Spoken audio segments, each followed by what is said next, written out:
Back to news. Warangal జిల్లా municipal council సమావేశం రసాభాసగా మారింది. బీఆర్ఎస్ బీజేపీ కార్పొరేటర్ల నినాదాల మధ్య బడ్జెట్ను ప్రవేశపెట్టారు మేయర్ గుండు సుధారాణి.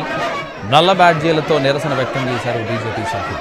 బడ్జెట్ వివరాలను మేయర్ ప్రవేశపెడుతుండగా బడ్జెట్ పత్రాలను మేయర్ చేతిలో నుంచి లాక్కున్నారు బీఆర్ఎస్ కార్పొరేటర్లు. జై తెలంగాణ నినాదాలతో సమావేశం రసాభాసగా మారింది. పరిస్థితులు ఉద్రిక్తంగా మారకుండా మున్సిపల్ కార్యాలయం ఎదుట భారీగా మోహరించారు భద్రతా సిబ్బంది.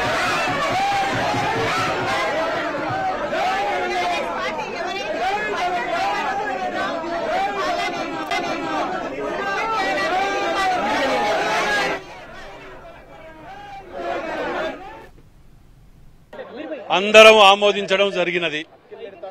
ఇవాళ వీళ్ళు బీఆర్ఎస్ బీజేపీ మేము మొదటికేళ్ళు చెప్తూనే ఉన్నాం వీళ్ళది అక్రమ సంబంధం అనేది. మేము చెప్తే ఎవరు నమ్మలే. ఇవాళ తేట తెల్లడం అయింది.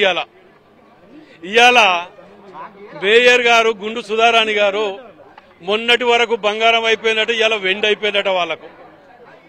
వీళ్ళు చేయబట్టి 20 ఏళ్లు వెనుకకు పోయింది కార్పొరేషన్ అని చెప్పి 100 ప్రెస్ మీట్లలో మేము చెప్పడం జరిగింది. మేము ఇవాళ కాకతీయ కళాతోరణం గురించి మాట్లాడుతున్నారు. సిగ్గనిపిస్తుంది.